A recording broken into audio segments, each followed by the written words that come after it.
Hello everyone បាទវិលមកជួបគ្នាម្ដងទៀតហើយតាក់ទងទៅនឹងការចិញ្ចឹមដួងត្នោតបាទហើយថ្ងៃនេះយើងនឹងធ្វើចំណីដួងអំពីសម្បកដួងទុំហើយកន្លងមកយើងតែងតែធ្វើអំពីសម្បកដួងខ្ចីធ្វើអំពីផ្លែឈើធ្វើអំពីផ្លែឈើទុំអីចេកទុំអីផ្សេងអញ្ចឹងណាហើយអញ្ចឹងថ្ងៃនេះយើងធ្វើអំពីសម្បកដួងទុំតាមដែលតំបន់នៅជិតយើងមានអីគឺយើងធ្វើអំពីហ្នឹងហើយជាដំបូងយើងចិញ្ច្រាំសបកដួងទុំហ្នឹងជាដុំចំណិតតូចមកព្រោះសបកដួងទុំនេះវាមានជាតិប្រេងច្រើនអញ្ចឹងក៏ល្អមួយយ៉ាងដែរសម្រាប់ដួងណាសម្រាប់កូនដួងល្អក៏ប៉ុន្តែសម្រាប់មេដួងគឺអត់ល្អទេអញ្ចឹងយើងចិញ្ច្រាំឲ្យបានតូចប៉ុណ្ណឹងមកហើយយើងយកសម្បកដូងហ្នឹងយកទៅត្រាំទឹកចំនួន1យប់បើយើងធ្វើច្រើនយើងចិញ្ច្រាំឲ្យច្រើនមកហើយក្នុងមួយកធុននេះបើយើងបំបែកទៅជាកធុន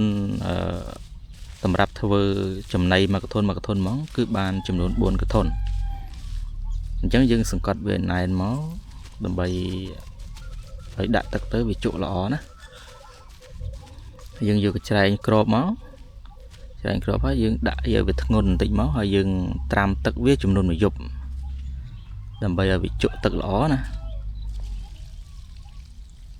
ហើយការធ្វើនេះគឺវាមានច្រើនបែបច្រើនសន្តានដែរទោះបីជាសបកដងទុំនឹងដូចគ្នាប៉ុន្តែវិធីធ្វើហ្នឹងក៏វាមានច្រើនតាមហ្នឹងដែរអានេះយើងធ្វើវិធីលាយជាមួយកន្ទក់សបកដងទុំហ្នឹងយើងចិញ្ច្រាំបែបហ្នឹងហើយយើងត្រាំទឹកវាចំនួន1យប់ហើយយើងព្រោះសបកដងទុំហ្នឹងវាអត់សូវមានជីជាតិទេព្រោះវាសោះហើយប៉ុន្តែវាមានជាតិមួយយ៉ាងគឺជាតិប្រេងអញ្ចឹងវាល្អសម្រាប់សាច់ដួងណាអញ្ចឹងយើងបន្ថែមជីជាតិឲ្យមេវាគឺយើងប្រើផ្លែត្នោតទុំហើយយើងចំបាច់វាយកទឹកមកទឹកត្នោតហ្នឹងដូចយើងសម្បាច់ឲ្យគោអញ្ចឹងបើនិយាយទៅការប្រើត្នោតទុំនេះគឺគ្រប់វិធីទាំងអស់បើសិនជាយើងអាចធ្វើបានគឺវាកាន់តែល្អអញ្ចឹងណាទោះបីជាយើងប្រើជាមួយសម្បកដួងខ្ចីក៏ដោយជាមួយផ្លែឈើផ្សេងក៏ដោយសិនជាយើងបានប្រើនៅផ្លែត្នោតទុំនេះគឺវាកាន់តែល្អអញ្ចឹងណាព្រោះឯផ្លែត្នោតទុំនេះវាមានជីវជាតិសម្រាប់មេវាច្រើនពេលដែលមេវាហ្នឹងវាត្រូវការស៊ីចំណីចឹងដែរណា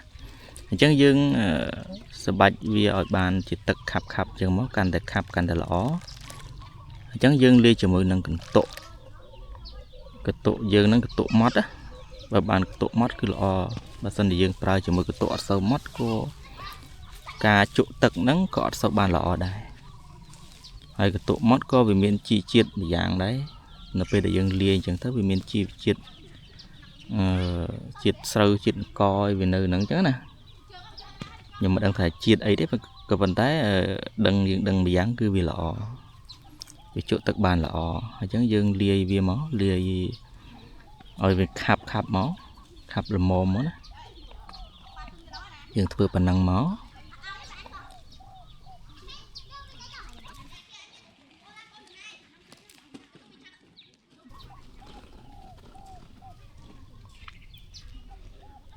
លាយប៉ុណ្ណឹងរួចហើយគឺយើងទៅយកសកៃដូងដែលយើងត្រាំទឹក1យប់ហ្នឹងយើងយកវាមកដាក់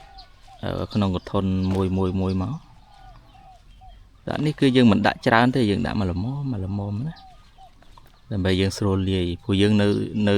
ថែមចំណីលើក្រោយទៀតដែរទេពេលដែលយើងថែមចំណីលើក្រោយគឺយើងលាយដូចជាដំបូងចឹងដែរទេហើយយើងយកទៅចាក់នៅក្នុងកធុនដែលយើងបានលាយហ្នឹងមួយហ្នឹងយើងដាក់ថែមប៉ុណ្ណឹងទៀតទៅតែហ្នឹងតើ20ថ្ងៃក្រោយទៀតបើយើងថែមតើកូនដួងវាញាស់មកវាស៊ីចំណីដែលយើងដាក់ថ្មីហ្នឹងចំណីចាស់ហ្នឹងចំណីក្នុងកធុនហ្នឹងចង់អស់អញ្ចឹងទៅយើងត្រូវតែបន្ថែមចំណីថ្មីដើម្បីឲ្យកូនដួងហ្នឹងវាស៊ីចំណីថ្មីហ្នឹងបន្តទៀតបើសិនជាយើងអត់ដាក់វាអត់អីស៊ីវាអាចនឹងមូសបុកឬក៏វាងាប់ rồi có việc khám cái gì chẳng chẳng dương đã bản năng máu cũng đã tràn pí á cái này dương đã tràn pí có việc đau đây cái này đau đuông là vì nhỏ máu vì xì chấm này đuông nắng cái này vì tràn vì đau vì ảnh sọc đuông nắng ảnh ngọt có ai thả bàn giống như việc thi dưỡng đã phần nắng cứ lòi hay là bây để dương thêm chấm này mấy người dương tao tại ca chấm này cha nó cho khá đó dương mẹ đã từ tầng sông này dương đã tầng sông bán tại vì ai tầng hai này phải tràn và sân bà cả thịt đau nó mà chấm này đang đau quá thôi ngóp con đuông dương đài tôi bị đi phần tôi bị đã phần năng mỗi dương trôi cho bò về tử cho bò về sập lõ hay ca thôi cho môi sầm bọt đông túm ní cứ dương trâu tự đã có tuổi tràn chiềng phải chơi tràn chiềng sầm bọt đông chảy của sầm bọt đông túm ní vì bậc cana vì nâu lưỡi cốt đại lưỡi cốt vì ảnh sọt tật bị chẳng vì thôi ở khâu chấm này chẳng dương đã tật ở tràn chiềng sầm bọt đông cháy hơi trâu ca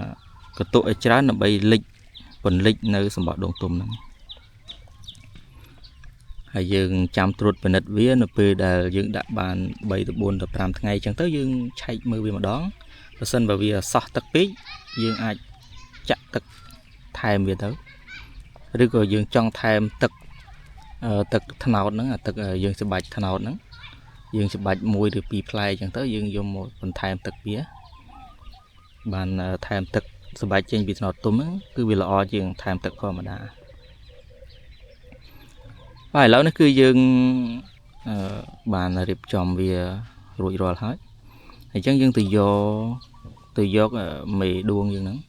mì cái chàiนั้นยังmột chập đã không mặc thốn còng đập củ cái nàyยังđã chán còn mình lõ mình dương miên chán hay dương đã chán hay cái thả lõ đấyคืออะไรcái nàyយើងដាក់ច្រើនវាឆ្លោះគ្នាវាផ្ទាត់គ្នាក្នុងហ្នឹង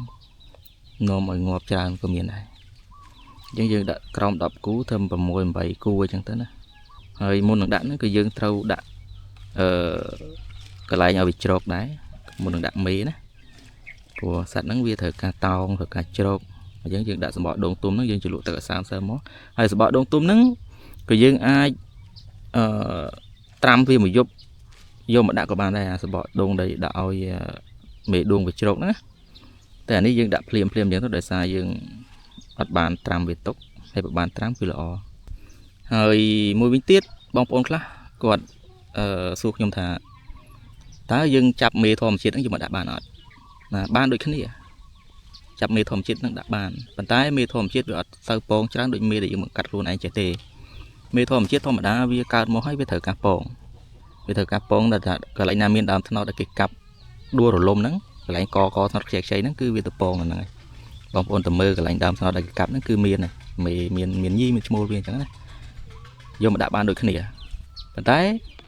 thua thôi đã biết bóng mình đangประมาณ ngày mùa hái chẳng vì ai nằng chọn bóng này đợt bây dương vô một đá tôi bật chỉ đại tràn cứu có tên là phó những sở bàn này đầu tiên thầy dương đặt mê bằng cách luôn ấy chứ dương đặt thầm bờ 7 củ không mà cái thôn nắng hơi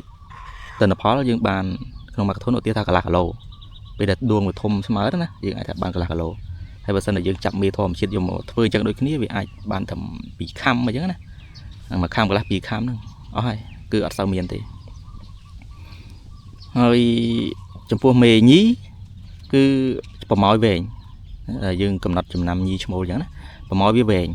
hỏi vì ở miền bỏ mi nơi lại rùm vì năng ở miền bỏ mi nơi bỏ mỏi vì năng bỏ mỏi vì đôi mù chẳng á chẳng vì ở miền để hay bà mì chấm mối sạch bá sạch chấm mối cứ vì miền bỏ mỏi vì lấy hay miền bỏ mi nơi bỏ mỏi vì năng chẳng dừng bà sân bỏ miền pi chạm một cu kia đó cứ khó khăn mà miền chấm mối biết hơi mũi tiết chấm pua mì để dương đặt tham mấy nè mì dương nắng mì đuông nắng và sân cả là khai cái rồi dương trong bằng cách về mà đón tiết dương chập với dùng đặt tham mấy tiết chẳng á để thầy dương បង្កាត់វាដាក់ក្នុងកធុនហ្នឹងបានចំនួនកន្លះខែហើយអញ្ចឹងយើងចង់ចាប់មេវាហ្នឹងយកមកដាក់ចំណីថ្មីទៀតឲ្យវាពងខ្លាចជាថ្មីទៀតធ្វើបានប៉ុន្តែវគ្គទី2ហ្នឹងគឺអត់សូវបានទិន្នផលដូចតែយើងចាប់មេធម្មជាតិយកមកដាក់ដែរអញ្ចឹងបើសិនតែយើងមិនចង់ចំណាយពេលវេលាច្រើនយើងដាក់តែម្ដងហ្នឹងឲ្យចោលមករយៈពេល20ថ្ងៃឬក៏ពេលថែមចំណីគឺបានន័យថាយើងដាក់ឲ្យគឺចោលយើងអត់យកមេចាស់ហ្នឹងឡើងវិញទេយើងថែមចំណីក៏ថែមផ្ទួនគ្នាយើងរើក៏រើផ្ទួនគ្នាយើងបានន័យថាយើងអត់ចាប់មេហ្នឹងយកមកប្រើម្ដងទៀតទេហ្នឹងផ្លៃលួយើងខ្ជិលយើងខំធ្វើឲ្យបានទិន្នផលតិចអញ្ចឹងណាប៉ុន្តែបើសិនបើយើងចាប់វាក្នុងរយៈពេលកន្លះខែយើងចាប់វាមកដាក់ចំណីថ្មីទៀតឲ្យវាពងសាច់ថ្មីទៀតក៏បានដែរអូខេបានដូចគ្នាប៉ុន្តែទិន្នផលវាតិចជាងវគ្គទី1ហើយយើងដាក់វាអញ្ចឹងមករៀបវាបាន4-5ជាន់អញ្ចឹងមកដើម្បីចំណេញកន្លែងបាទបងប្អូនបើសិនបើបងប្អូនមិនទាន់បានចុច Subscribe នៅក្នុង Channel YouTube របស់ខ្ញុំទេសូមចុចម្នាក់មួយទៅហើយបើសិនបើបងប្អូនមើលតាម Facebook ហើយបងប្អូនចុច Follow ចុច Like អីម្នាក់មួយអញ្ចឹងទៅណាបាទសូមអរគុណ